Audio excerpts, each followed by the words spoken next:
Hello guys, Sumikayumna Taramnokchari ado mayamda kanonta sengdokchage Brolex ki video thagatrabane ma thabak ama chatkibane ado si video sidi hana record tawba kuiraba video ne ado ngasi thagachage mayamna nusidina Brolex ki channel dusu support tawbiyo like share subscribe tawba kawbigano ado video hawdama tawjarage.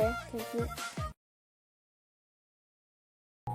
Dalakpa kay min kong na dute ay bulak pa kay na. Hai bu hamandrabane. Laikai da sur na silise kay ginoba. Laikai nupi lak toigi ngai letrasu mapan khara tho ukay dawge. Ay ngamjaro. Ay corona na ba ka ngamgiro ko. Adugi saru laikai ki nupi nanggumbi lak toy ngai lerage. Ngamoy. Ay nangonda manjo ko bo ngamjaro. Nachana nuksiba mi ngama ko bige.